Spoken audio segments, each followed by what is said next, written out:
Hi, I'm Jake, And I'm Ashley, and this is the Wonderful Thing About Disney podcast. because Disney's a wonderful thing. Come on down, stop on by, hop a carpet, and fly with us as we discuss the parks, treats, and all things Disney, with new episodes every wonderful Wednesday. And a happy and glorious Wonderful Wednesday to all of you, wherever you're at. Thank you for making time for our podcast today. We're so glad you're here. Yeah, we are glad that you're here, and we have a special guest with us today, which is awesome. We love doing these. Because who doesn't love more Disney friends? We love making new Disney friends. I know, and we actually have somebody who's been on before who's back on a solo mission. Solo mission, yeah. It's our Disney friend, Morgan. Morgan, how are you? Hi, I'm doing good. How are you? So good. We're so excited to have you back on the show again. I'm excited to be back with you guys.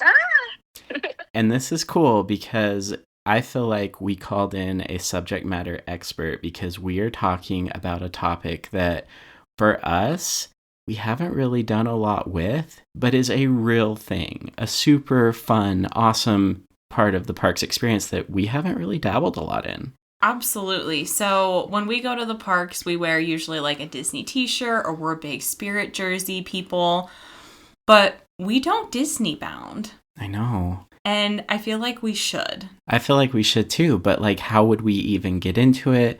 What's it all about? Can be a little overwhelming, but that's why we brought in an expert to tell us all about it. Because Morgan, you are, like, in our opinion, a Disney bounding expert.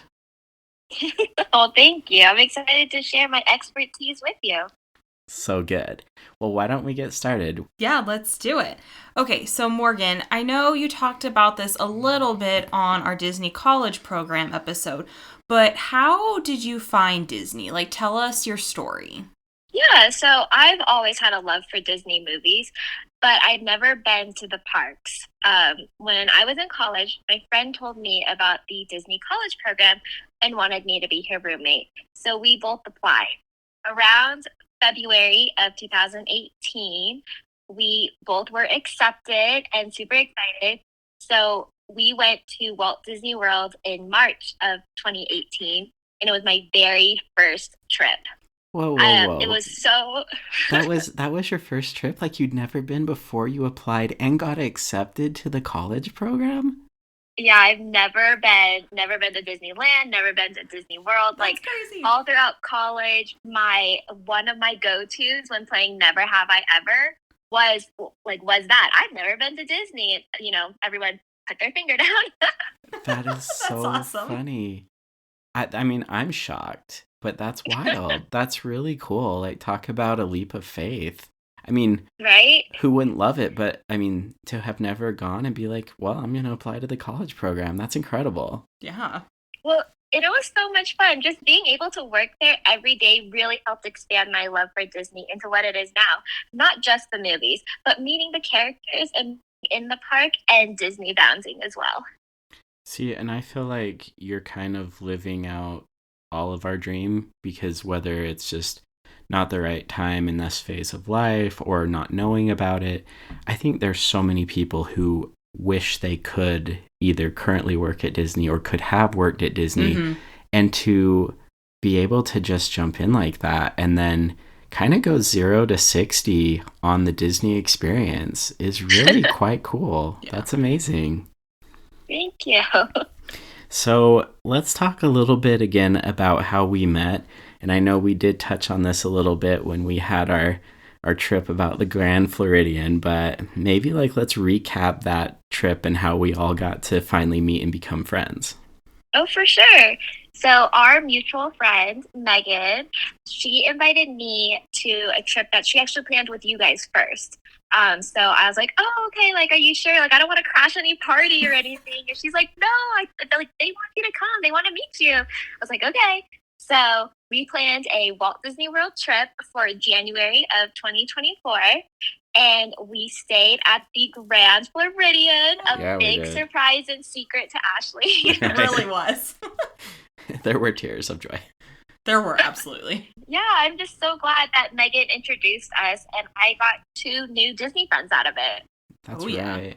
Well, and I remember as we were planning this because we knew like we're meeting a new, friend group and how we wanted to kind of organize because I think there was a little maybe trepidation or nerves about like, okay, so we all love Disney, but is your Disney vibe going to match our Disney vibe Yeah. and vice versa? So That's we the did thing. like some Yeah. FaceTime because we're planning out where we want to eat and what plan of attack and I remember at that point you and Megan started coordinating outfits. And I was thinking at the time, like, oh, okay, that's cute.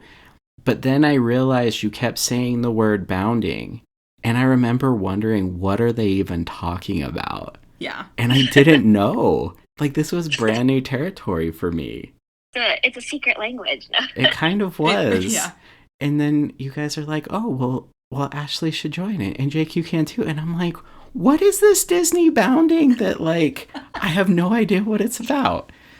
Yeah. And that's where it started. That's where I'm like, oh my gosh, there's this whole other phase of Disney mania that I have no clue existed. Yeah. Yeah, true. Okay, so let's get into that. So, Morgan, what would you say like is Disney bounding? Like if you kind of had to define it. Yeah, so for Disney parks, only children under the age of 13 can dress up in a full costume. Adults are only allowed to do it during the Halloween parties. So Disney bounding came up from taking two primary colors of an outfit from a character and then adding a few accessories here or there. For example, Snow White, her dress is blue on top, yellow on bottom, and then you can add like a red headband for accent. Mm-hmm. Winnie the Pooh wears a red shirt with yellow bottoms, and if you have the Winnie the Pooh ears, you can add those as well. So it's kind of like a subtle way to dress up as a character. Is that like a fair summary? Yeah. Because I remember. It's our secret around the rule. Okay, Yeah. I love that. And I think as you guys were planning out your outfits, like for me being on the outside, it took a minute to kind of visualize where you were going. But once you kind of explain like the Snow White example or the Winnie the Pooh example, I'm like, okay, I see it. But how is anyone going to know?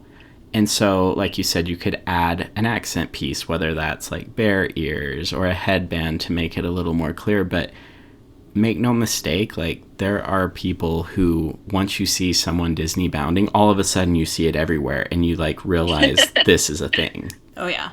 Yes. Oh, yes. It's so much fun too, especially when you see other people bounding as the same characters you do. You just Oh, like, that's you fun. just have a connection. You stare at each other and you're like, hey, I know who you are. It's pretty That's cool. amazing. Okay, so let's talk about some of your favorite outfits, or even like start with the outfits you chose for the trip, because I remember when you pulled those out, like once I again saw it in person, I'm like, oh wow, that looks really legit. And then, like you said, you totally saw others dressed up as the same character you were, and then there's this immediate connection. So tell us about some of your Yes. favorite outfits that you've chosen and why. Okay, so my very first outfit was, Snow White. I got a simple blue and yellow dress and I got a red headband. And I actually wore it to a Halloween party, not knowing I could wear it, like any other time. Oh, nice. And I got so many compliments because my black hair, and everyone's like, "Oh my gosh, you look like Snow White!" And I was like, "Thank you." And they're like, "Hello, Snow," and just making small comments with me, or they're like, "Where are the seven dwarves?" And just fun stuff like that. So I love doing Snow White. And then I got a simple blue dress with a black choker for Cinderella. And I have like a little blue headband and I put my hair up in a high little bun. People always, bow or they're like, "Where are your glass slippers?" And they like make fun comments on it, for sure. One recently, so our friend Megan, I visited her in Disneyland just this May, and she had the amazing idea to dress up as wilderness explorers from Sweet. Up to celebrate Pixar Fest. So cool. And you would not believe the amount of stares and pointing and people looking at us like they had to do a double take. And we had several people yell at us, "The wilderness must be explored." That's But it amazing. was so much fun. It was amazing. And it's just that interaction with other guests and that bond that you all have just because you love dressing up just as much as they do. That is so cool. And I think when you talk about that connection, I think from a masculine perspective, sometimes dudes are really slow to embrace that or like, oh, I don't know. Like I'm going to wear my grumpy Hmm. shirt instead. But like everyone is so supportive and cool. Oh And yeah. that's like the positivity and the inclusiveness that you feel in the park for things like that. Like it's not weird all of a sudden and it becomes fun. So I'm glad that people were like kind of yelling out to you and that's just the magic, I love that. Yes. Oh, I absolutely love it. I love it when guys dress up with their group or their parties, especially if it's like a boyfriend girlfriend type situation and they're, a prince and princess, it's so much fun because you're like, "Oh, you two are together." That's awesome. Nice. So, kind of a two-part follow-up question. So the first is like kind of where do you get your inspiration? Like do you look online or do you just like put an outfit together for like what you find? And then I guess where do you go shopping for the inspiration as well? Yeah, so okay, am I don't know how else to say it. I'm cheap. I love That's okay. it has to have a dual purpose, is what I call it. Nice. Nice. Yep. So it means I'm not just going to wear it one time to the parks. I'm going to wear it out and about in my normal day life as well. So when I come up with outfits, I actually try and think of, well, what do I already have? So, for example, I did Daisy, and I was like, okay, we're going to do her classic, pink dress with the little purple on the bottom. And I'm like, perfect. I find a pink top with some purple bottoms. And Nice. then I just look in my closet and see what else I have already. And then if I don't have it, I try to keep it simple, whether it's Amazon or Target, even if I'm out thrifting and I'll be like, oh my gosh, that looks exactly like, Minnie Mouse polka dots. I'm going to buy that and wear it eventually. Nice. But always dual purpose. And a simple, solid t shirt from Target does just fine. That's so Nice. cool. Yeah. And I'm really glad you brought that up because, for example, I'm thinking about when we dressed up for Oogie Boogie Bash this last time. And we went as like Max and Roxanne, but like I ordered like this power line Yes. costume, which was super fun and it killed. But when am I ever going to wear that again? Exactly. Yeah. So I love this aspect of Disney bounding that it really like that whole dual purpose idea I think is such a great tip for everybody at home to listen to because you can do this and still wear it around hanging out on the weekend or around the house or going out Yeah. with friends and yeah you can just kind of piece these things together and once you do you're taking ordinary clothes that when you plug them all together all of a sudden you become a character. So cool. Yes. Oh, I Yeah. absolutely love that. You can find inspiration on Pinterest, on TikTok, on Instagram. I've actually done a few TikToks where, you use a filter, a Disney filter, and I dress up as whatever that filter is. And Oh, I know that's a lot of cool. other influencers have too. So definitely there's a whole bunch of inspiration out there. Nice. Well, and shout out to Morgan's New World on TikTok because, hello, like that's a thing. Thank So you so good. much. So if you guys have TikTok, make sure you follow Morgan at Morgan's New World. So another thing I saw a reel on Instagram where a girl is taking her dad to the park and they dressed him up as Pluto, like his favorite character, and he had a backpack and everything, but they're walking around the park and then Pluto saw him. And I It's don't so know. cute. It's so adorable. It's kind of emotional because you have this old man and he just gets such a thrill out of this moment, like meeting a character. So, as you've done the Disney bounding, have you ever had that type of experience where you get to like bump into the character that you dressed up as? Yes. Oh my gosh. So many times I kind of make it a purpose to meet that character when I'm dressed as them, specifically for those. reactions and interactions with everybody. Again, for example, for the Wilderness Explorers, Mm-hmm. we got in line to meet Russell and Doug. They were both Yes. so excited. They loved our outfits. We actually did the chant with them. We did the That's Wilderness Explorers amazing. sign. It was so much fun. I've had Snow White comment and say, are they making you a pie? Grumpy loves his pies, and I know he has a green thumb because he just loves to work in the garden. And I've had, Cinderella talk to me about my shoes aren't glass slippers, but she told me that they're still beautiful just as hers. And it's just I make it a point to go meet all of the characters I dress up as, because those moments are very special, and you can tell that the characters love it too, because then they're like, oh my gosh, you like me, and I'm like, I do, I love you. Yes. Well, so that was something you kind of taken it, and it spurred a memory of our trip. Is I remember that you really wanted to meet some characters while we were out in Florida at Disney World. And I guess I kind of forgot as I've gotten like older that that can still be a thing for adults. And there's still a lot of opportunities for character visits that, it's not just for the little kids. So I know you love that. So maybe you could talk a little bit about how your love for character visits and like how you go about that. Like, what's your strategy? What do you like to do? Anything in that regard. Yes. Okay. So character visits, I always carry around an autograph book. And that can be as simple as a notebook, the official autograph book you can buy at the Disney parks. Yeah. I've seen some pretty creative things recently on TikTok and Instagram. People have done, the picture mats where they sign on the outside. I've seen lounge flies. Someone did a Stanley, which was actually pretty Oh, cool. that's legit. There's been like the little golden books, the small stories about each character. I've seen them sign those. That's cool. Something that I like to take into consideration, though, is how the characters are going to sign it. For example, the fur characters, which are the ones like Mickey Mouse, Winnie the Pooh, it's hard for them to sign rounded objects just because of their hands. Yeah. And if you give them a small pen, it's kind of hard in general. So they are way better with flat objects compared to a face character, which is someone who can talk to you like all of the princesses. They can hold it in their hand and still write on it.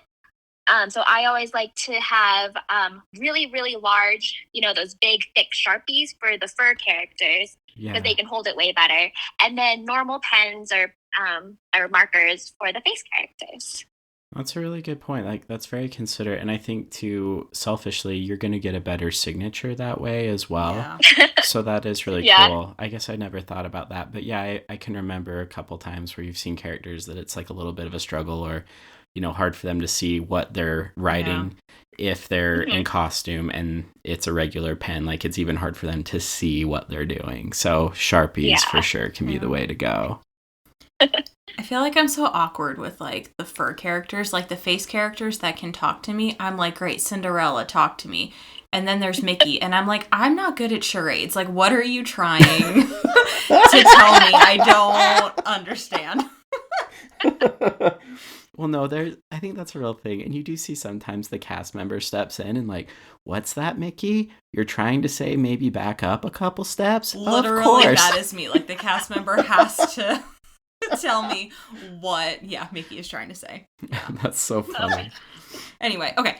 So, speaking of character experiences, though, where are your favorite places to interact with those characters? Do you have favorites? So, I'm not sure about a favorite place, but I do have favorite characters to meet, and It's a little selfish. So the very first time I went in Walt Disney World, the very first characters we met were Aladdin and Jasmine, and they are my absolute favorite characters. I love Aladdin so much. And it was just honestly, a magical experience, because we were the very first people to meet them that day. I ugly cried. Like, I have photos, Yes. proof, evidence that I've ugly cried with these two people. And I was just telling them how much I love them. And all they did was hold me and hug me. And I forgot I had an autograph book, but it's in my hand. And Aladdin was like, "Oh, do you want me to sign that for you?" And I'm like, "Oh my gosh, what even is this? Like, sure, you can have whatever you want." MVP And move, Aladdin. MVP move. yeah. And I told Jasmine, I'm just like, I look up to you. I love you so much. Like, you're amazing. And, she really just took that in. She listened to me. She gave me a big hug. And then when Aladdin was done signing the book, like, he gave it to her. And then him and I talked, and I just straight up told him, like, I'm in love with you. But, and he's just they were both so sweet. They took their time, and I did not feel rushed at all. Like, honestly, it was very magical. And I don't know if they could tell that it was, my first time meeting characters. I did have a first button on, like, my first Disney button. Nice. So I think they obviously knew it was my very first trip, but it was just so great and so wonderful. And that's just part of the Disney magic. They took the time to really talk to me and connect. They weren't worried about the line or anything. And it was so great. It was so special. That is so cool. So I always make a point to try and find Aladdin and Jasmine. But some places, if you want to score big for meeting characters, would be the Royal Fairy Tale Hall. It's where you can meet about 3 to 4 princesses each day.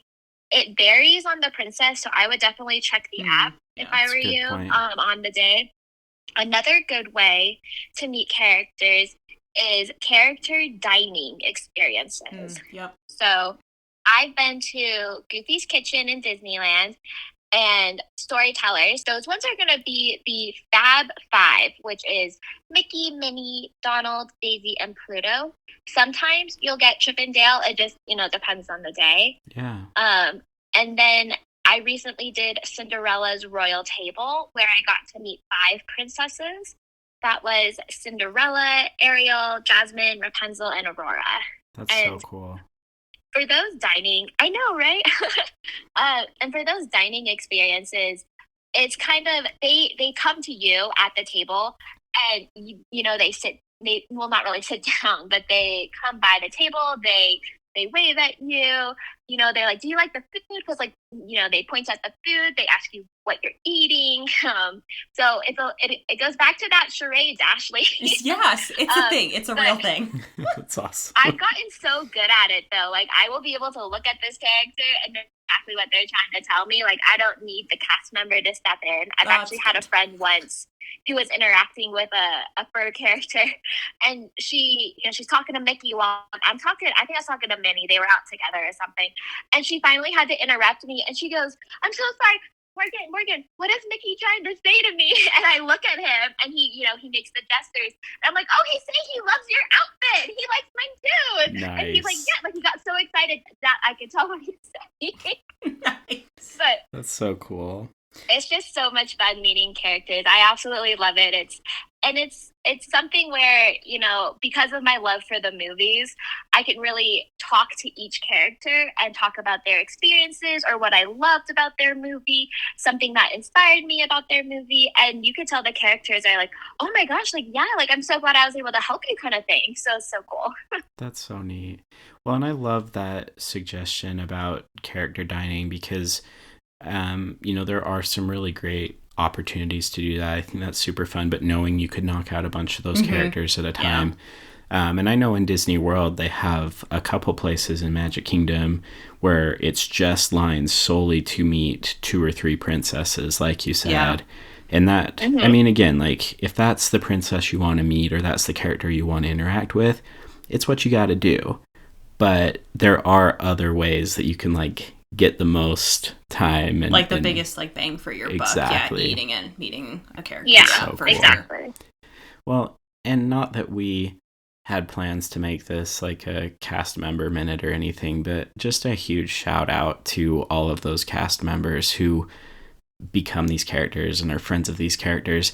I think that's probably like the dream job. Like, I mean, what little girl didn't want to grow up and be the princess Yeah, at exactly. Disneyland or Yeah. or whatever. I know I have my list of characters who I would want to be, but the ones who are really Cough, good cough, at it. Jack Sparrow. I mean, Yeah. maybe. I'm not saying no. I would gladly do that and just cause all sorts of shenanigans. You would. But like when you have those moments like you talked about, I mean, that is an experience that you'll have forever. And when they're on stage, like they are in character. They have to know these stories inside and out. Yep. They have to know the signatures because every one of these signatures is very unique and kind of symbolic to that character, you know, like Ariel may sign with bubbles or other things, which is super fun. Elsa signed with snowflakes. See? That. Amazing. But Tinkerbell has pixie dust. Oh my gosh, it's that's just so awesome. cool. See, now we just gotta go back. We gotta collect them all. This isn't so like cool. Pokemon. We're not collecting them all. But I will gotta say, get all these signatures. right. But I will say, when those moments happen, and we had that experience with our daughter, she went to Bibbidi Bobbidi Boutique, and of all the princesses, she chose Merida. Yeah. And then we went and sat in line for Merida, and she has her dress and her hair's all done. But when Merida saw her, there was like very genuine, sincere excitement because I'm sure she sees plenty of Belles and Cinderellas and Snow Whites all day. Yeah. But she's like, oh, you dress like me. And our daughter's like, yeah, because I'm brave like you. That's my ugly cry. I sobbed like a baby. It was amazing. As you should. But that was it. And just to have those cast members who are doing a job but making such an impact in a moment, like shout out to all of them. Kudos like, to you. So cool. Well, Morgan, this was really great. Thank you so much. Is there anything that we missed? Anything else you want to say or plug before we go? I think that's it. Thank you guys so much for having me. I loved talking about my Disney experience and Disney bounding, and hopefully we'll be able to see a lot more outfits out there. Absolutely. Yeah, we need to Disney bound on our next trip. We need to try it. For sure. That means I might just have to buy another Loungefly to like go with my outfit. Darn it. Yeah. Oh man, twist my arm. Yeah, right. Well, thank you so much, Morgan, for coming on the podcast. We cannot wait to have another trip together and keep the magic going. But you're awesome. Thanks for sharing your insight with everybody and our listeners. Thank you so much. Yeah, and that's it for this week's episode. Don't forget to rate our show on Apple and Spotify or wherever you listen. Don't forget to check out our t-shirt shop Threads of Imagination. Head over to our Patreon also, where we have some exclusive content there. But until next wonderful Wednesday, TTFN.